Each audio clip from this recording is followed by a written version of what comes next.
Global Kinesiology Talk.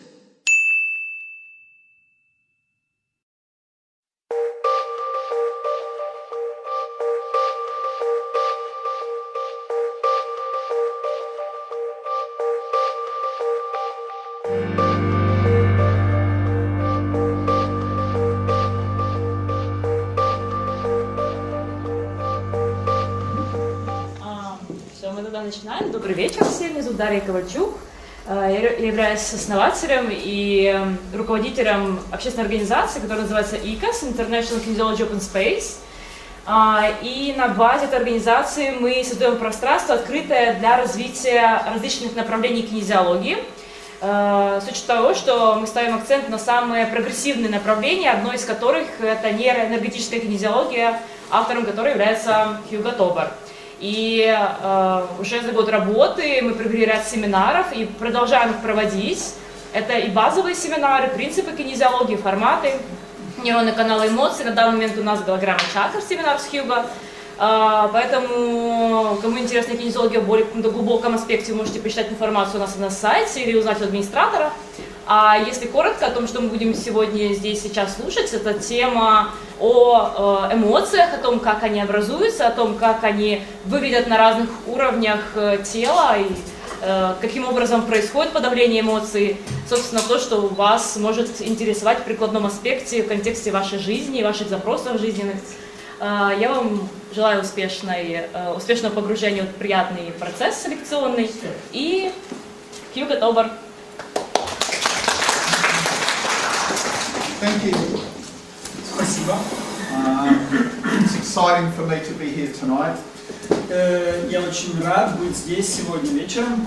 and I hope I can share some ideas that I have with you. Я надеюсь, мне удастся поделиться с вами некоторыми идеями своими. And so this is a talk I gave at the International Kinesiology Conference last year in Germany. И эта презентация та же самая, которую я в прошлом году давал на международной конференции кинезиологической в Германии. Okay, so it's about emotion and stress, Это про эмоции и стресс. and where we put it and what we can do about it.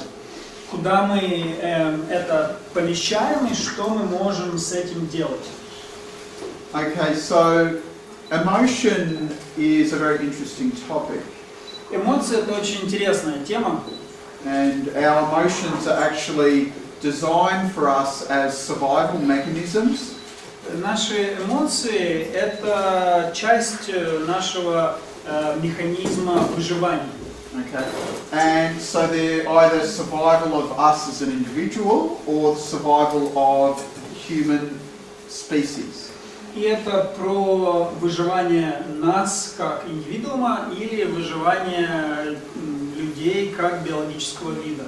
And I'm also going to present a model of stress, Я также представлю вам модель стресса, because kinesiology, after all, is basically a stress management system. потому что, в конце концов, кинезиология — это система управления стрессом. And so it enables us to figure out where the stress is in the body, Она дает нам возможность разобраться, где в теле находится этот стресс, and what level of stress, и какой уровень этого стресса, and then what we can do about it. и потом, что с этим можно сделать. So I guess some of you are kinesiologists, I recognise. Я предполагаю, что некоторые из вас кинезиологами являются, я And вижу some это. of you maybe aren't. И, возможно, некоторые из вас не являются кинезиологами. And I will show you towards the end some ideas of how stress manifests in the body. И к концу презентации я покажу вам, как стресс проявляется в теле. So first, I want to talk about stress. Вначале я хочу поговорить о стрессе. And this is a picture of a standard model of stress that's been used a lot in science. И вот эта картинка — это такая стандартная модель стресса, которая достаточно часто используется в науке. And it's a standard model of the so-called 3 stages of stress. Это стандартная модель так называемых 3 этапов стресса. And I like to call it 4 states actually. И я предпочитаю использовать 4 состояния. Because what we should do is consider when there is actually no stress. Потому что нам также стоит рассматривать ту ситуацию, то состояние, когда стресс отсутствует. And because the no stress state is where we hopefully want to be living. Потому что вот это состояние отсутствия стресса, это то как раз состояние, в котором мы надеемся и хотели бы жить свою жизнь. So the no stress state is actually operated by our parasympathetic nervous system. И вот это состояние без стресса, оно управляется нашей парасимпатической системой, нервной системой. And what that means, that's that state of being really relaxed. И вот это вот то состояние такой глубокой расслабленности. So it's like that peaceful Sunday afternoon sitting in the garden on a summer's day. Это вот такое солнечное послеобеденное воскресенье, когда вы просто сидите в саду. It also enables us to socially engage with other people. И также из этого состояния мы можем социально взаимодействовать с другими людьми. And that's important. И это важно. Because we have all this,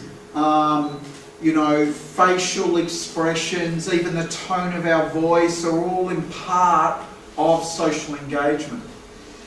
Потому что наше выражение лица и наша тональность, все это части нашей социальной вовлеченности. Then you have the first stage of stress.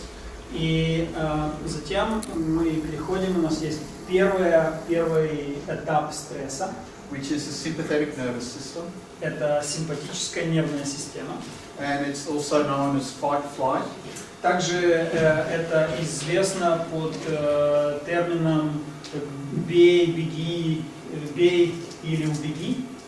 And this is also known as short-term stress. И также это называется краткосрочным стрессом. So it's like, there's a danger. Это вот когда есть какая-то опасность. There's a tiger in the jungle. Тигр появился в джунглях. I need to be stressed out because otherwise I don't survive and I end up as tiger lunch. И мне нужно переживать стресс, потому что иначе я не выживу и послужу обедом этого тигра. Then you've got the second stage of stress. И затем у нас есть второй этап стресса. And this is the long-term stress. И это такой долгосрочный стресс. And this gives us the ability to adapt and cope with stressful situations for a long period of time. И это то, что позволяет нам адаптироваться и справляться со стрессом продолжительное какое-то время. And this is mediated by the hormone cortisol. И в этом нам помогает гормон кортизол. So we would be able to cope with a stressful situation for maybe weeks or months. И мы таким образом мы можем справляться со стрессом даже неделями или даже месяцами. And then we've got the third stage of stress. И дальше у нас есть третий этап стресса. And this is when we burn out. И это то, когда мы выгораем. Or go into the exhaustion phase. Или оказываемся в стадии истощения. And this is mediated by our unmyelinated vagus nerve. И здесь задействован наш блуждающий нерв. Вагус. It's the same. And the hormone reverse T3. И Reverse T3. Как она называется? You know T3? Yes, I wasn't the lecture, but I don't know what it's Гормон Т3 обратный. Reverse, да. Это не обратный захват. Anyway, and it's also with low cortisol, so we go into adrenal fatigue, we burn out, we're exhausted, we don't have any energy to do anything, and we're like on the point of collapse. И здесь у нас также наблюдается низкий уровень кортизола и истощение надпочечников, очень низкий уровень энергии, и мы просто на грани коллапса оказываемся. So these are the 4 levels of stress. Это вот 4 уровня стресса. So the other thing I'm talking about is emotion. И второй аспект, о котором я говорю, это эмоции. So we have these different possible outcomes of an emotional experience. И здесь у нас могут быть различные результаты какого-то эмоционального опыта, эмоционального переживания.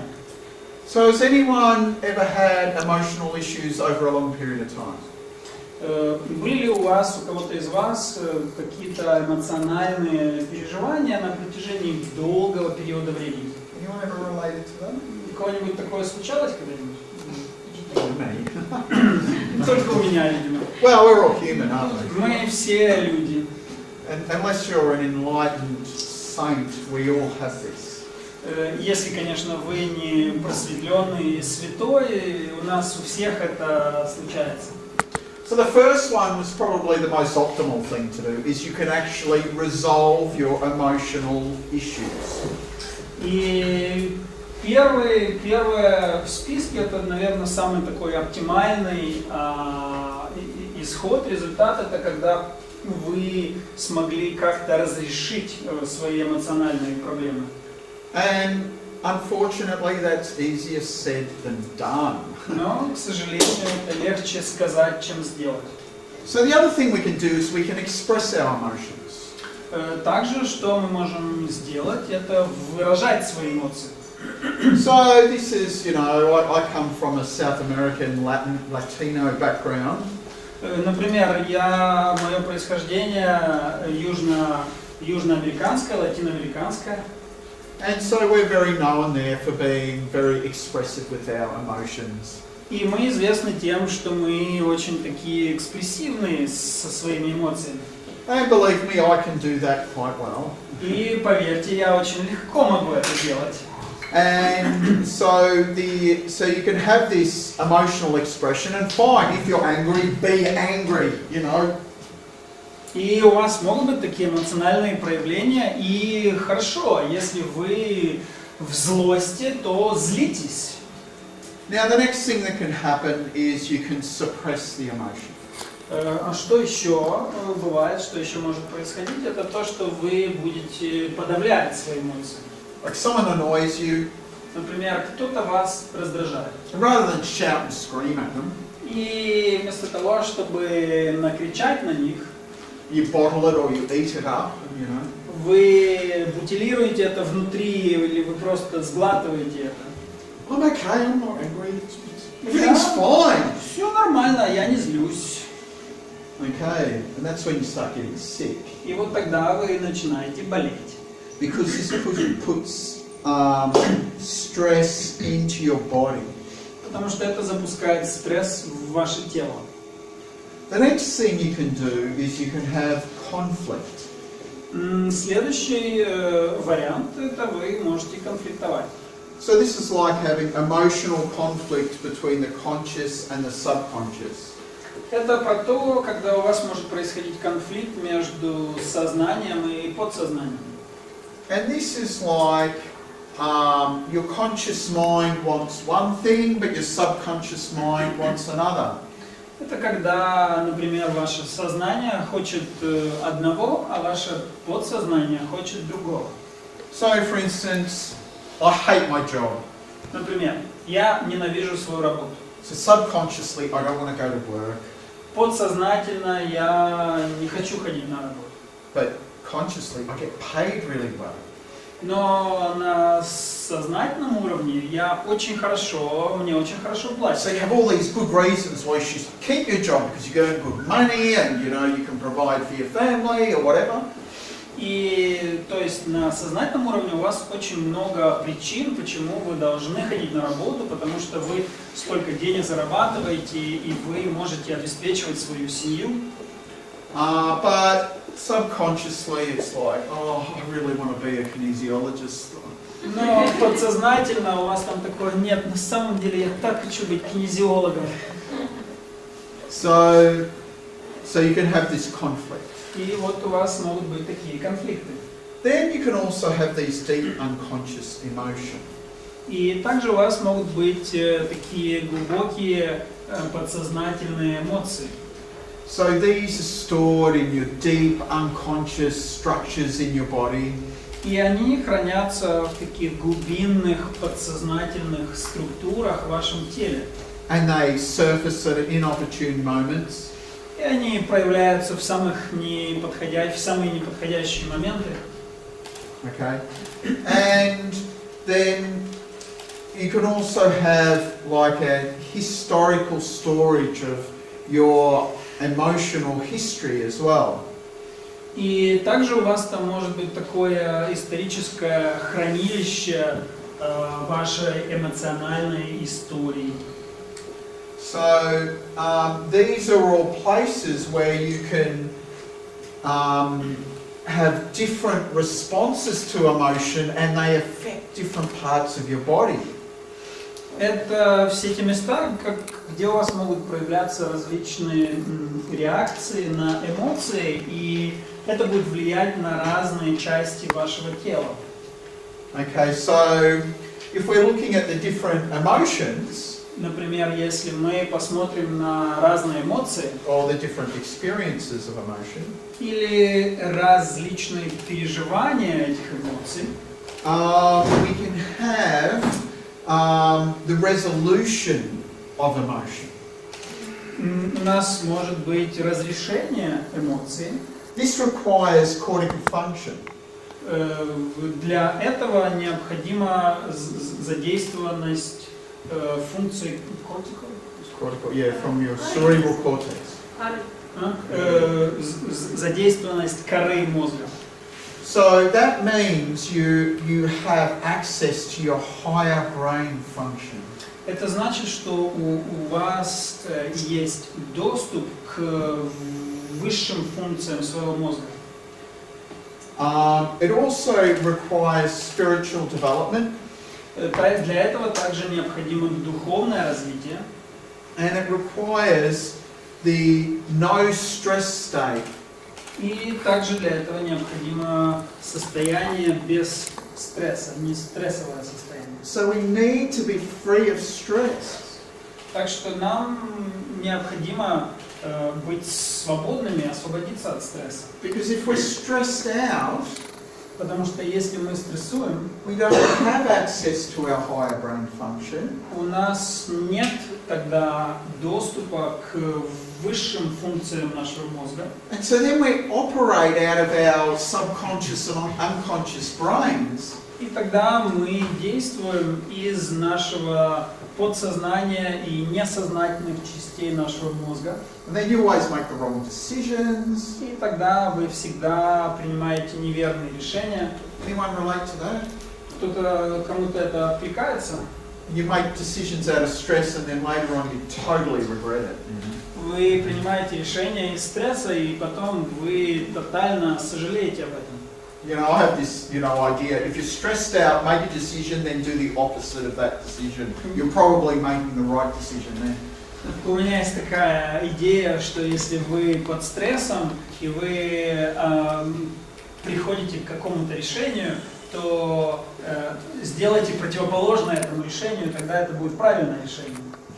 So this requires that nice vagus nerve, relaxed state that you can use your brain and think about how you can resolve all your problems. Для этого необходимо такое очень расслабленное состояние, расслабленный вагус, чтобы вы могли с ясной головой подумать о своих проблемах и найти решение. Now, the emotional expression, И эмоциональное выражение this is the sympathetic nervous system. – это симпатическая нервная I'm система. really angry, you know, and like, oh, you've annoyed me. Я действительно злюсь, и ты действительно раздражаешь меня. Or do you get anxious Или вы погружаетесь в тревожность, and go into this state of anxiety? It's like, oh, you know. и вы сидите в состоянии тревожности. I mean, they're all in this, they're all expression of emotion. Все это выражение эмоций. But you know what? It's better to be angry or anxious Но вы знаете, лучше быть злым, злиться или тревожиться, than actually suppress your emotions. чем подавлять свои эмоции. Because when you suppress your emotion, Потому что когда вы подавляете свои эмоции, you put the emotion into your muscles of your body. вы засовываете эти эмоции в мышцы своего тела.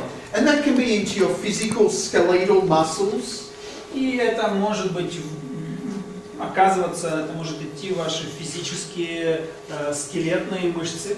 or it can also be into the muscles, or this your smooth muscle of your organs and glands, like your intestines or your stomach. Или это может оказаться в гладкой мускулатуре ваших внутренних органов, кишечника, желудка. And because, you know, part of you wants to express it, you know, Потому что часть вас хотела бы выразить это, but the suppression actually stops that. но вот этот вот механизм подавления, он прерывает, останавливает это. And what that does, it creates stress in your body because you're trying to express it, but the other part of you is trying to suppress it, so you get this stress in your body. Но это создает стресс в вашем теле, потому что часть вас хочет выразить это, а другая часть подавляет это, и таким образом ваше тело наполняется стрессом. And that's why if anyone's ever had body work before and had all these emotions come up after you've got a massage or some kind of other body work, Поэтому, возможно, у вас был такой опыт какой-то телесной работы, типа массажа, когда внезапно при работе с телом поднимались какие-то эмоции. and that's why it works. И вот поэтому это работает. Because the stress is in the muscles. Потому что этот стресс, он в мышцах. And then all of a sudden you're doing all this structural work and it turns out you're really doing body work. И внезапно вы делаете всю вот эту вот структурную работу, но оказывается, что вы работаете с телом. I mean, I wrote these structure workshops. Я написал вот эти вот структурные воркшопы, I had no idea that they would turn into bodywork workshops. и я не подозревал, что они превратятся в воркшопы про работу с телом. And so when we do it, we actually get people to activate and release stress from their body, and all this suppressed emotion starts coming up, and people start having these really 7 days of intense emotional experiences. И когда мы делаем эту работу, мы работаем со стрессом в теле, и неожиданно оказывается, что у людей начинают выходить все вот эти подавленные эмоции, и зачастую это может быть такие глубокие 7-дневные эмоциональные путешествия. I mean, I did not see that one coming. И я совершенно не видел, не предвидел, вот, что это будет так. Okay, so muscle and organ stress needs to be released. Итак, стресс в мышцах и стресс в органах, он должен быть высвобожден. And if it doesn't, it leads to long-term stress because we hold that in our body for a long time. И если этого не происходит, то тогда это приводит к такому долгоиграющему стрессу, потому что мы удерживаем это все в теле. So that's pretty interesting. Это очень интересно. So the next thing that I came across И следующая вещь, с которой я столкнулся, is the about emotional conflict. Это эмоциональные конфликты. And this is between the conscious and the subconscious. И это между сознательным и подсознательным.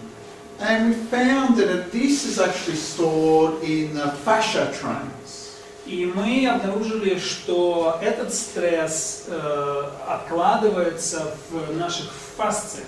Yeah. Like from Myers, you were talking to me about that today. Myers. Yeah. And they're from like Tom Myers, he does all this work with fascia, but what we found is when you're releasing stress from fascia, there is a conflict between the conscious and subconscious.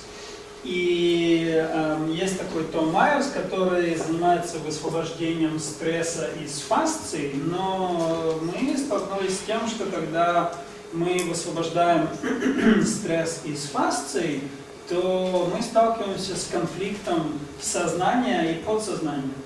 Okay, and so working with the stress in the fascia enables us to explore what the conflicts are. И работая со стрессом в фасциях позволяет нам увидеть, какие там конфликты. So then you've got your deep unconscious emotional storage. Итак, у нас там есть такой глубинный, неосознанное хранилище. And this is stored in the teeth and the bones. И это хранится в зубах и в костях. And that's independent of the nervous system. И это независимо от нервной системы. I mean, in English we have this saying, I can feel it in my bones. You know? В английском у нас есть такое выражение, что я костьми могу это почувствовать. В костях это чувствую. Commonly people will grind their teeth. Или даже люди могут зубами скрежетать. And these, because it's unconscious, И это потому, что это в неосознанной части мозга. and it's often issues you're not even aware, you have no awareness that you even have this issue. И очень часто это вопросы, о существовании которых вы даже не подозреваете.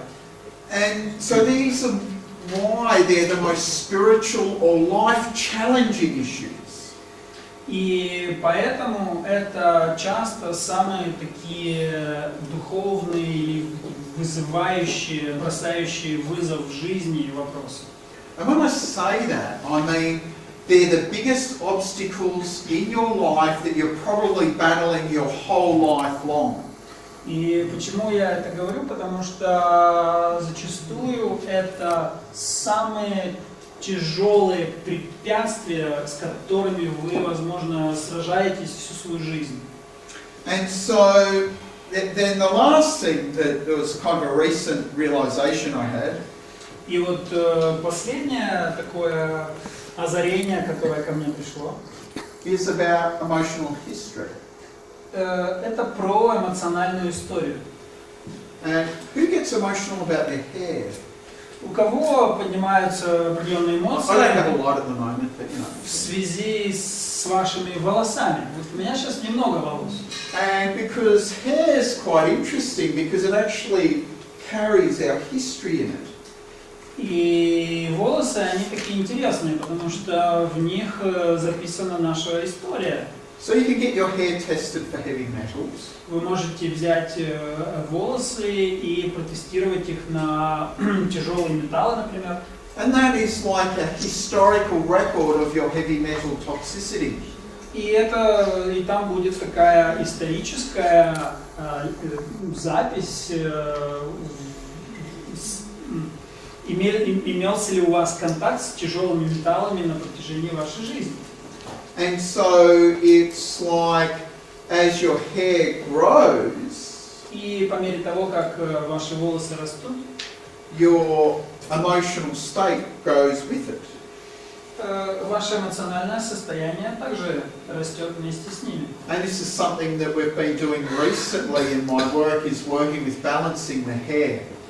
И вот в последнее время, чем мы занимались, это занимались балансировкой волос. And it's interesting because we have hair on different parts of our body, not just...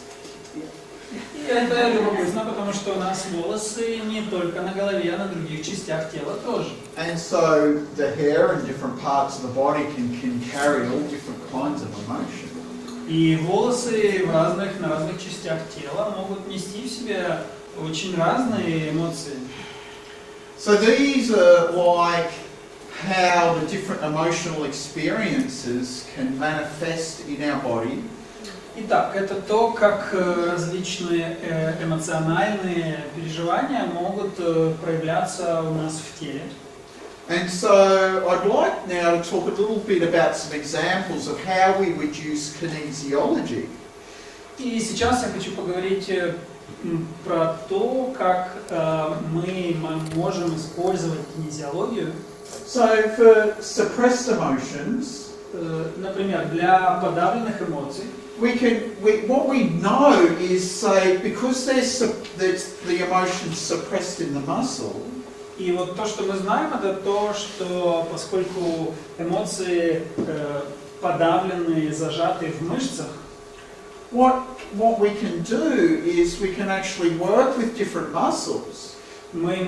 что можем сделать? Мы можем поработать с разными мышцами. But we know from kinesiology that there's a relationship between muscles and meridians. Но из кинезиологии мы знаем, что есть соотношение между мышцами и меридианами. And that each different meridian has different emotions with it. И что с каждым меридианом ассоциируются определенные эмоции. So, for example, например, there we have a muscle called the anterior deltoid, which is just here.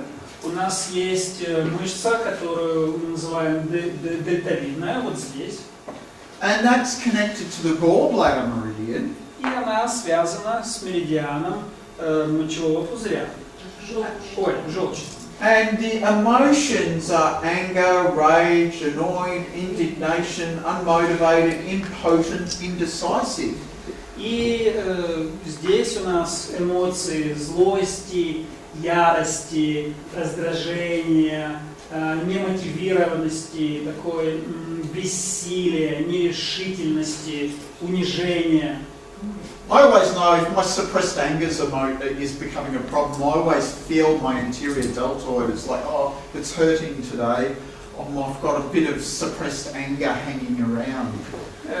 Я, например, знаю, что если у меня появляется тема такой подавленной злости, то у меня начинает болеть дельтовидная. Я вот прямо ее чувствую. So that's one way you could explore suppressed emotions with people. Это один способ, как вы можете исследовать подавленные эмоции с людьми. Okay. Now the next one is the fascia trains from Myers. И следующее это фасциальные цепи из Майерса. So this is basically your connective tissue. По сути, это ваша соединительная ткань. It includes the fascia, the tendons and ligaments. И туда входят фасции, сухожилия, связки.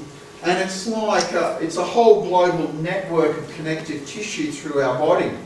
И это целая такая глобальная система соединительной ткани по всему телу. And so what happens is in the way we move our body, we get stress lines through this fascia network. И что происходит, это когда мы двигаемся, мы сталкиваемся с такими линиями стресса в нашей вот этой вот системе соединительной ткани. And this is where you have the fascial trains, they're just stress lines. И вот это то, что мы имеем в виду под фасциальными цепями, это так называемые вот линии стресса. And so there are actually, well, in his book he's got 11, but one you can split in two, and so there's really 12 fascia lines, and I connected them to the 12 meridians. И у него в книге там 11 вот этих вот цепей, но одну из них можно разбить на две, поэтому мы получаем 12, и я сопоставил их с 12 меридианами. And so you can explore, you know, when working with the fascia trains, you can explore emotional conflict. И когда вы работаете с этими фасциальными цепями, вы можете исследовать эмоциональные конфликты. So, for example,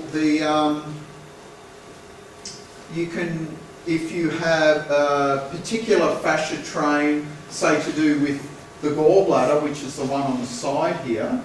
Например, если у вас есть какая-то определенная фасциальная цепь, связанная с желчным пузырем, What we can do is we can then explore the conflict to do with gallbladder emotions. что мы можем в такой ситуации сделать? Мы можем поисследовать эмоции, связанные с желчным. So, for example, the gallbladder could be rage. So you might have conflict with rage. Например, здесь может быть эмоция ярости, у вас может быть конфликт ярости. So you might be on a conscious level not angry at someone, but on a subconscious level you're angry because they've done something. Например, на сознательном уровне, возможно, вы не ощущаете злости кому-то, но на подсознательном, возможно, вы очень злитесь на человека, потому что он или она что-то сделали. So again, you're using the relationship to meridians to explore the emotions to help bring the conflict to the person's awareness. И опять-таки мы используем меридианы, чтобы исследовать вот эти связанные с ними эмоции и привнести их в осознание клиента. So then we have the unconscious emotional storage. И дальше у нас здесь есть бессознательное эмоциональное хранилище. And this was to do with the bones and teeth, right? И это связано с костями и с зубами. So, for example, in the sphenoid bone, which is here in the cranium, Клиновидная кость вот здесь. and so that's connected with the gallbladder meridian. Она связана с меридианом желчного. So if we have stress in it, there is unconscious anger or rage there that we're not anywhere near conscious about. И если там есть стресс, то это значит, что у нас есть злость или ярость, о которой на сознательном уровне мы вообще не подозреваем. So what's the difference between the different levels of these different emotions? Итак, в чем разница между вот этими разными уровнями эмоций? So for example, you can have conscious emotion. Например, у вас может быть осознанная эмоция. So for example, I am angry at myself and I know it. Например, я злюсь на себя, и я знаю это. I made the same mistake again. Я снова сделал ту же самую ошибку. I went down that motorway where they've got the speed camera and I forgot to watch my speed. I know it's there and I got another speeding ticket. Я снова ехал по этой магистрали, где стоит камера автофиксации, и я снова забыл об этом, и снова не следил за своей скоростью, и снова получил штраф. I mean, I drive like a Latino too, so don't get in the car. И я вожу машину тоже как латинос, поэтому не надо со мной садиться в машину. Subconscious emotion. Подсознательные эмоции. So that's like, I know I have an issue with anger, but I don't know why. Это, например, я знаю, что у меня есть проблемы со злостью, но я не знаю почему. And I don't realise that I'm actually angry at myself. И я не понимаю, что на самом деле я злюсь на себя. The conflict. И конфликт. Дальше конфликт. Subconsciously I'm angry with myself, but consciously I'm not. Подсознательно я злюсь на себя, но сознательно я не злюсь. And then you've got the unconscious emotion. И дальше у нас есть неосознаваемая эмоция. So the anger at myself is completely unconscious, and I've just got no conscious awareness that I'm actually angry at myself, and you know, anger blurts out of me every now and again, and I just think it's the world and it's not me. It's you. И так у меня есть, Not me. у меня есть злость. I'm an angel. У меня есть злость на себя, но я See my halo? совершенно не подозреваю, что я злюсь на себя, и мне просто кажется, что это просто происходит снаружи, это все, и оно иногда выплескивается, но я совершенно не понимаю. Я думаю, это вообще не связано со мной, это все ты, и вообще вот у меня здесь ореол. So the this is kind of a model that I developed of the different emotions of unconscious, and subconscious emotions, because invariably someone asks me the question, what's the difference between them? So I'm going to answer it before you ask it.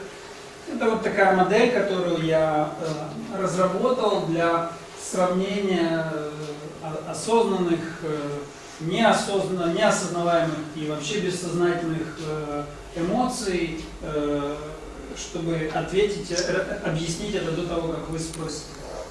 So conscious emotion.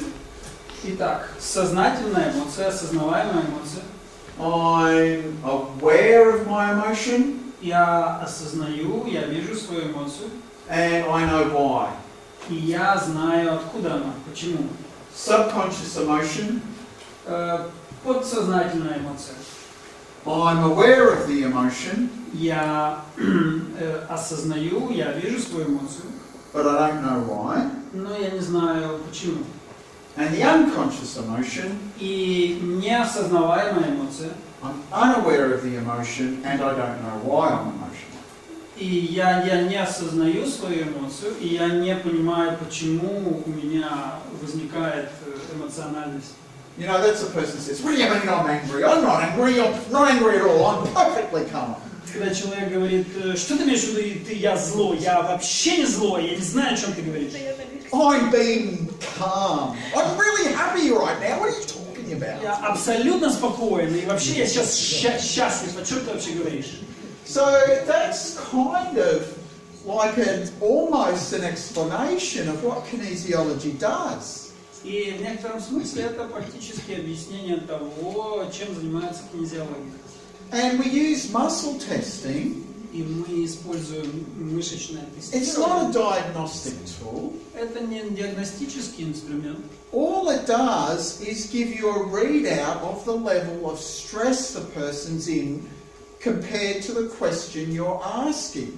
Все, что мышечное тестирование делает, это дает вам уровень стресса, показывает вам уровень стресса человека по отношению к тому вопросу, который вы задаете. And that's neurology.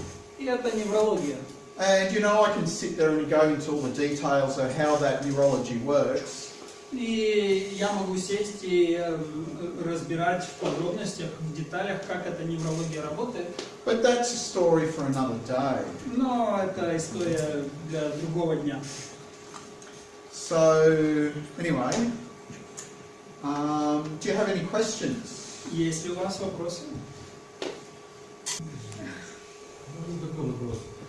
Вы вот говорите, что стресс, практически кинезиология снимает полностью стресс, подавляет, да, скажем, забираем, уничтожаем стресс. Но стресс, в общем-то, для человека необходим для того, чтобы человек, выходя из зоны комфорта, начинал прорабатывать себя, пытался сделать больше, лучше что-то сделать. Как вы относитесь вот к этому положению? Все-таки, убирая стресс, вы не даете возможность развиваться человеку, как в натуре. I don't think so. Я так не думаю.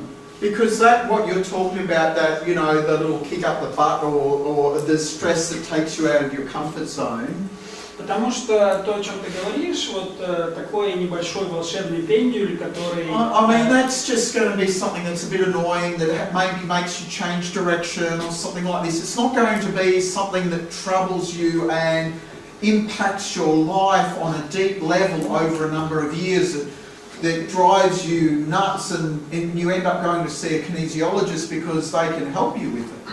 Вот такое небольшое количество здорового стресса, который заставляет тебя выйти из зоны комфорта и расти, и развиваться, это не тот стресс, который заставит тебя мучиться и париться и долгое время находиться под стрессом, который в итоге заставит тебя прийти к кинезиологу.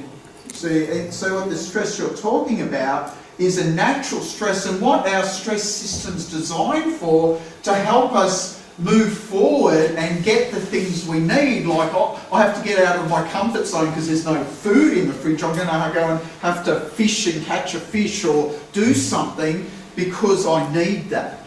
And whereas, like humans, we live in this long-term stress state that impacts our physiology and our well-being. And that's a completely different thing. То, о чем ты говоришь, это такой естественный, часть естественного стресса, который заставляет нас вставать и двигаться, и искать еду, или там пойти на рыбалку, чтобы находить и удовлетворять свои потребности, которые у меня действительно существуют. И это очень сильно отличается от того стресса, который очень негативно сказывается и подавляет вообще всю нашу физиологию. So, good question. That's a nice question. Отличный вопрос. Хороший. Now they're coming floods. Okay. Ага, Next one. теперь поток пошел. Идет нарушение вегетативных функций. Поскольку у нас как бы в организме задействована обратная связь, то наверняка идет как бы нарушение вегетативных функций, ведет за собой нарушение действия и, наверное, и мозговых центров. Вот, возможно ли на такой стадии помочь человеку кинезиологическими упражнениями? Здесь уже только медикаментозными возможно. Drugs. No, yeah, definitely. So what you're talking about is when people are like in PTSD or burnout. Когда ты говоришь про посттравматический синдром или выгорание, And kinesiology can help, кинезиология может помочь. but it's not the only thing. Но это не единственная вещь. You often need, some kind of psychotherapy as well, because if someone's experienced trauma. Часто необходима также психиатрия, потому что если человек испытал травму, Okay, so that means you would use the kinesiology as, like, I'm not going to say you're going to one balance and you're cured. Additional instrument. Yeah, you would use it as complementary, and what it will do is it'll speed up the process, but you still need a long-term treatment plan that would incorporate all the traditional methods of treating people in these conditions, but definitely it would help. Я не буду говорить, что вы с помощью кинезиологии сможете сделать один баланс, и человек будет исцелен. Конечно, вам необходим будет долгосрочный план лечения с использованием других также методик и техник, но кинезиология здесь сможет служить дополнительной терапией, которая сможет значительно ускорить процесс выздоровления этого человека. And it's not like an exercise. You mean like it would be more like you're giving them a kinesiology balance. So you would use kinesiology as part of the treatment plan. And then they would go to a practitioner that knows the work, that's training in those particular areas of kinesiology. И кинезиология это не упражнения какие-то, это определенная работа, и вот такой человек, он бы ходил к терапевту, обученному, который знает эту работу, и проходил бы специальные сессии как часть вот этой общей стратегии. So I don't know what you mean by exercise. It's kinesiotherapy. We have it in Ukraine, like some exercises to balance the body. like, very like small movement kinesiology. exercise. Yes, right. Okay, yeah, no, Это не упражнение. that's something different. Упражнение кинезитерапии это что-то другое. And that basically by using movement and proprioception, you're sending proprioceptive signals from the muscles into the central nervous system to make changes. Yes. Это In case of long-lasting stress, central nervous system works not like in its usual state. It No, that's right. can work like in interpreting signals not like in true manner, but in wrong manner. It understands That's right. wrong signals goes to central nervous system. Well, that's the idea of releasing stress out of the nervous system. So instead of doing incorrect signal interpretation, you get correct signal interpretation. That's the stress state.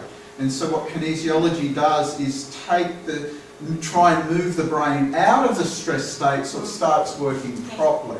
И вот That's the idea. в этом и суть кинезиологии, чтобы вывести мозг из состояния стресса, чтобы вот то, про что девушка говорила, когда в состоянии долгосрочного глубокого стресса мозг, нервная система начинают неправильно работать, неправильно интерпретировать сигналы. И вот то, что мы здесь делаем, это как раз возвращаем мозг в баланс, чтобы он мог корректно начать снова корректно интерпретировать сигналы и работать.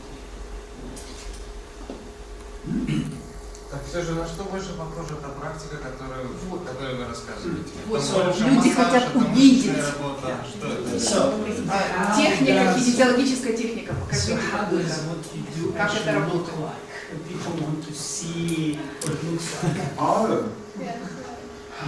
Okay.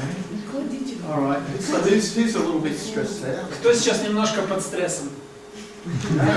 What's your stress? Какой у тебя стресс? У меня? No, the leopard skin. Девушка в леопардовой Yeah, шкуре. the hand up first. Так как муж занимается новым видом деятельности, он очень переживает, и это отражается. Okay, yeah, that's a good one. Отлично. No, it's recent. Yeah, it's a new stress. Это свеженький такой стресс. Да, он текущий. Okay, so I just might turn this off. Я So have you ever, sorry, what's your name? Валерия. Valeria? Okay. Have you had kinesiology before? У тебя раньше была кинезиологическая балансировка? No, I only see. Okay, so can I get you to face the front? Можешь посмотреть вперед? I'm just going to use this,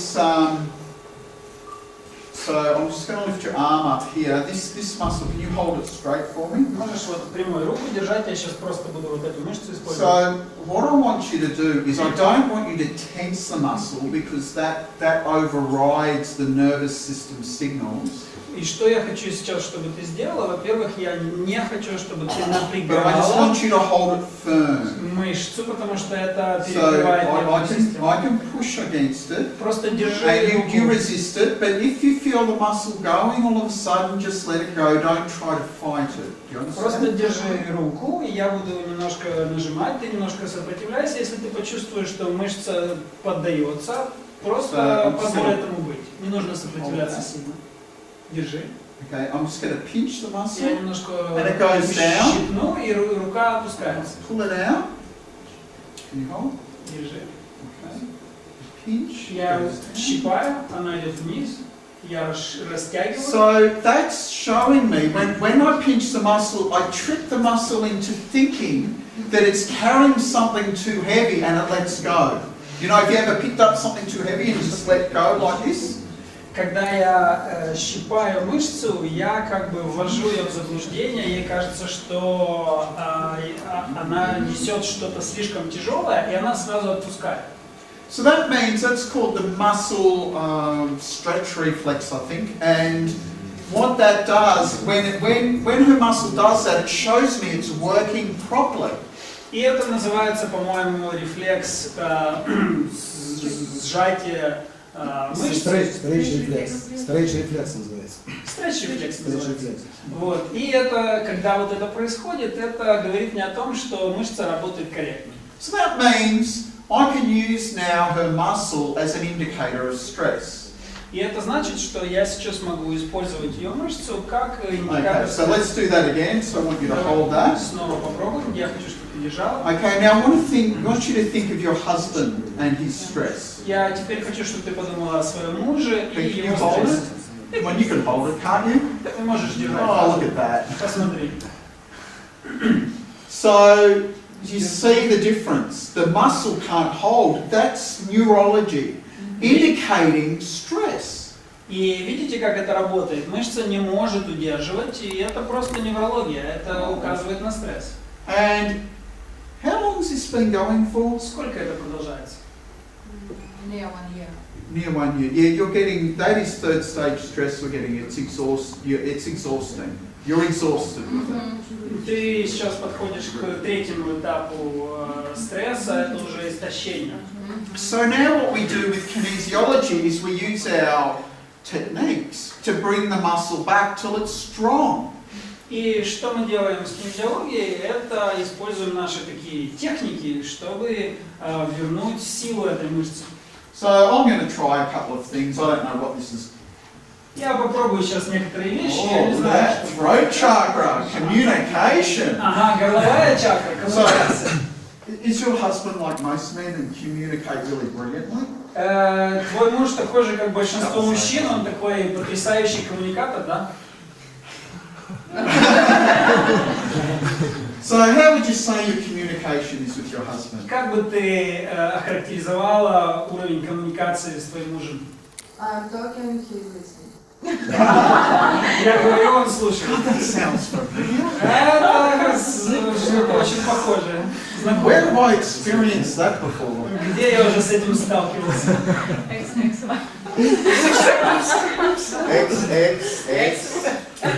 Бывшая. Okay, so would you say if you could have a real communication with him, it might help? Как ты думаешь, если бы у тебя была настоящая коммуникация с ним, это помогло бы тебе? Yes, it will help, but it's very difficult because I'm a psychologist and it's very difficult. Yeah, I used to be married to a psychologist and I know exactly how he feels. You can never win. He feels very difficult. Yeah. Tell me about it. I totally get it. You know, tell him to give me a call. I could help him with that. But, you know. Очень бы помогло, потому что я психолог и... But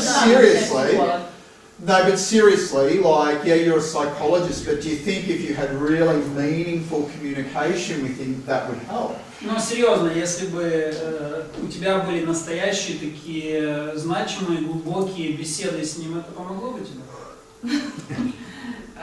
Yes, I want it, but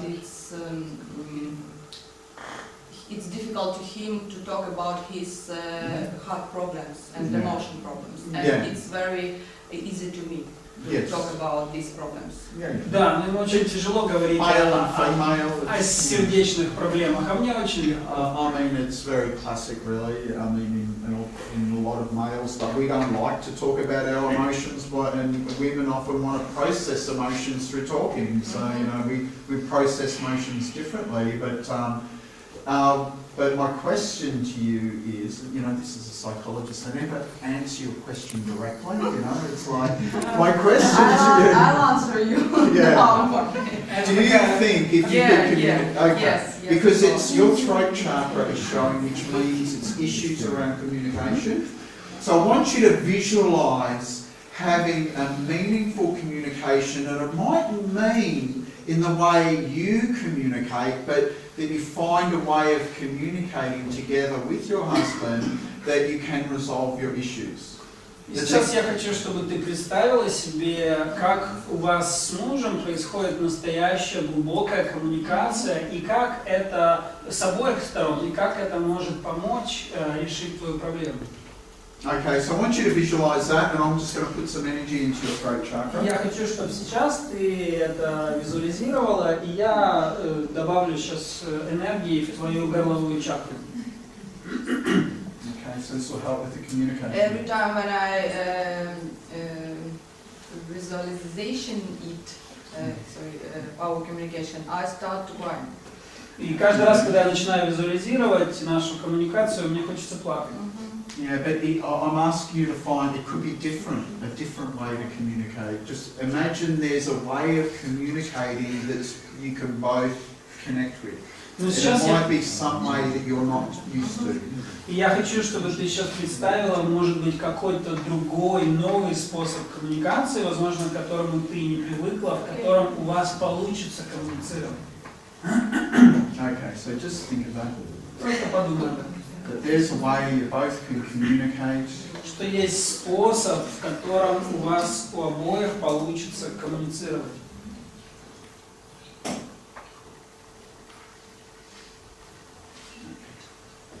So now I want you to hold this. Теперь держи снова руку. And now we've got this back again. И теперь она вернулась, рука. So that's how we use kinesiology. We use the muscle test to reveal the stress, and then we find a way to release the stress, and we can confirm it by coming back and looking at the muscle test again. И это то, как мы здесь работаем. Мы используем мышечное тестирование, чтобы обнаружить и измерить уровень стресса. И потом мы находим... That was a simple example. И потом мы находим какой-то способ, чтобы снять этот стресс, и снова используем мышечное тестирование, чтобы проверить, решили ли мы проблему. Это был такой простой пример. And the reason it was a good example for this because it was relatively recent, you know. И почему это был хороший для нас пример? Потому что эта проблема была относительно свежей.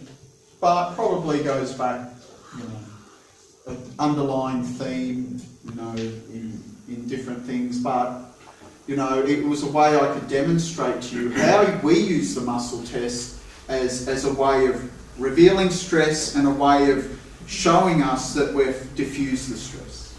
И, возможно, у этой проблемы там гораздо более длительные корни, но здесь я хотел просто показать вам, как мы можем использовать кинезиологию, чтобы найти, определить этот стресс, и потом снова использовать кинезиологию, чтобы удостовериться, что мы действительно сняли этот стресс. Okay? Я хочу, чтобы Хьюго пару слов сказал о том, что такое формат, потому что у нас в мероприятии была заявлена тема о форматах или форматировании. Okay. A few words, if you... Okay. Well, we call it acupressure formatting. Мы называем это форматированием точек акупрессуры. And it's developed over time through originally from Richard Utt in applied physiology. И этот подход развивался какое-то время. Изначально Ричард Арт его разрабатывал и в прикладной физиологии. And then Charles Krebs through the LEAP program. И потом Чарльз Кребс в LEAP-программе. And then me. И потом я. And basically what it does is it uses the acupressure system and mudras from the Indian knowledge as a way of identifying very precise areas in the body, mind and spirit, if you like, where the stress is. И что мы здесь делаем? Мы используем систему акупрессуры и такие специальные мудры из индийской философии для того, чтобы определить, где вот во всей этой системе тела, ум, дух, если хотите, находится стресс. So it's a way of revealing stress. Это такой метод разоблачения, нахождения стресса. So like I got Valeria to think about her issues with her husband, business. Например, вот сейчас я предложил Валерии подумать о стрессе ее мужа. And that revealed stress. That was all more mental pain. И это показало нам стресс, и там он был в основном связан с ментальным уровнем. And also revealed emotions. You could see the emotions she was experiencing. И также там проявились эмоции, вы могли увидеть эмоции, которые она переживала. where the acupressure formatting works on a denser level on the etheric, we're working more closer to the physical. So it's a way of revealing. We use it to reveal structures and functions in the physical body where stress is. И с акупрессурой мы работаем на более таком плотном уровне, ближе к телу, что ли, чтобы проявить структуры и функции, в которых находится стресс. Does that answer your question? Это отвечает на вопрос. Исследования показали, что если человек представляет, что он играет на фортепиано, даже если он этого не делает, то активность мозга включается в те зоны, которые отвечают за реальную моторику. То есть в связи с этим вопрос, то есть если мы представляем, то есть не делаем мудру, но просто мы представляем, что мы сейчас будем работать вот с этой сферой человека, будет ли этого достаточно, чтобы кинезиологический сеанс провести именно в этом ключе? Oh, you know, the thing is that you can do that. Да, можно так делать. But as I said, that's working more on a mental, emotional level when you talk or you imagine and like that. Но, как я уже говорил, это тогда вы работаете больше на ментальном, эмоциональном уровне, когда вы разговариваете или что-то представляете себя. And it certainly can activate parts of the brain, that's for sure. И это однозначно может активировать части мозга, абсолютно. But when you work with acupoints and mudras, но когда вы работаете с точками акупрессуры и с мудрами, they have been used in India and China for thousands of years. В Индии и в Китае они используются уже тысячи лет. And they've been used as ways, as a form of medicine, medical treatments. Их используют как форма медицины, лечебного воздействия терапевтического. But they never had the knowledge of anatomy and physiology like we have today. 2,000 years ago, they didn't even know hormones existed, or they didn't know what the organs and glands did. They didn't know. Но у них никогда не было того понимания анатомии и физиологии, которое есть у нас сейчас. 2000 лет назад они даже не знали обо всех этих гормонах и внутренних органах. У них не было этого знания. So how we use them now is different because we now have this knowledge. И то, как мы используем это сейчас, оно отличается, потому что теперь у нас также есть все вот это знание и понимание. I don't know. Well, you answered him. He asked you. No. Я хотел, такой, у меня профессиональный вопрос. Если эмоциональное, если не стресс, или в результате стресса, или в результате биохимического поражения, например, произошла компрессия вагуса на каком-то из уровней грудной клетки, что будет, соответственно, ингибировать рефлекс паралича при страхе и стимулировать примитивный рефлекс морока. Или какое-то поражение меридиана вызвало поражение ассоциированного органа. Нужно ли обязательно... Не все понимают. Начинай переводить. Ну, хорошо.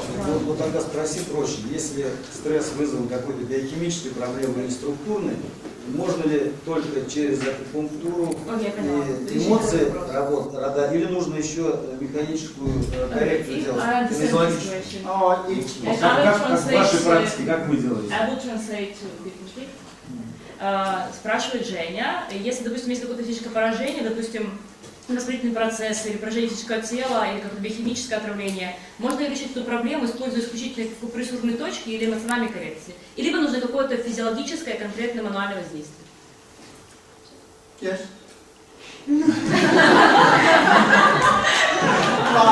Спасибо.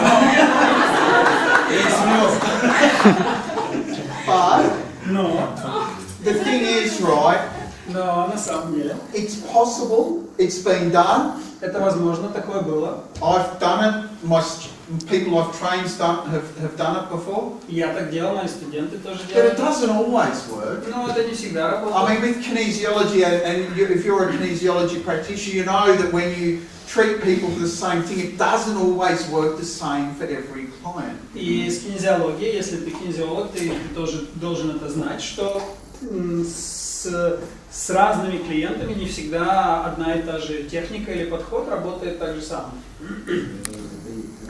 But so sometimes, yeah, you know, we've seen incredible results, and sometimes nothing happens. And it's like, okay.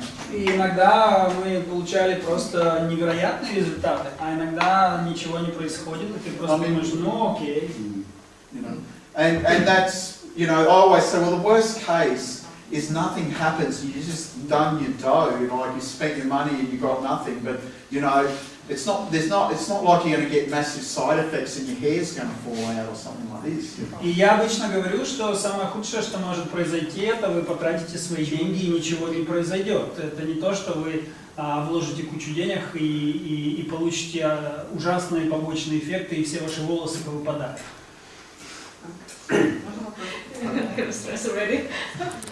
Можно вопрос? А вот если относительно запроса, у человека должен быть конкретный запрос, и кинезиолог работает только с одним этим запросом. Или приходит человек и сделает мне такой общий баланс, сделайте все, что знаем. Oh yeah, we do that all the time. Да, это все время происходит. I mean, people come in and go, I don't know why I'm here. Люди говорят, я вообще не знаю, что я It пришел. just means their issue is unconscious or subconscious, and they're not conscious of their issue, but something's driving them to be there. Это просто значит, что их запрос, он неосознан или в подсознании, но что-то их туда привело. We have a term for that, actually. У нас есть для этого технический We термин. call it balancing in the clear. Мы называем это балансировкой в ясности. So that means they come in and they're not defining their issue, they just say, give me a balance, whatever's there. Это значит, они приходят и говорят, и у них нет конкретного запроса, и мы просто балансируем то, что там And you есть. end up doing this really amazing deep balancing. Oh my God, I've had that issue for years, I didn't know, you know, blah, blah.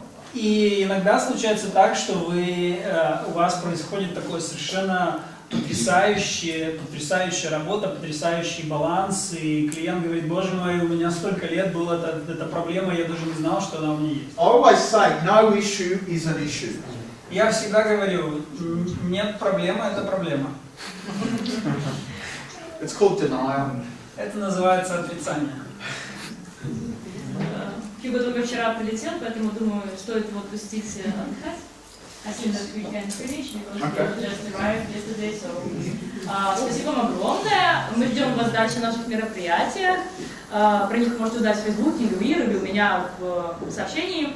И еще раз повторю, что у кого есть интерес, можете подойти к Ире, написать свой имейл, и вам придет презентация с полностью расписанными техниками, как это применяется, как это работает, ссылками на сайт. На сайте есть библиотека с книжками, в общем, можете пользоваться абсолютно всеми доступными ресурсами от нас.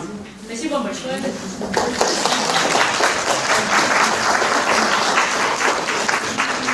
So thank you so much for coming to listen to me, and I appreciate Daria for organising me and giving me the opportunity to come and visit this wonderful country for the first time. Спасибо, что пришли. Я очень благодарен вам и Дарье за то, что она дала мне эту возможность быть здесь и впервые посетить вашу замечательную страну.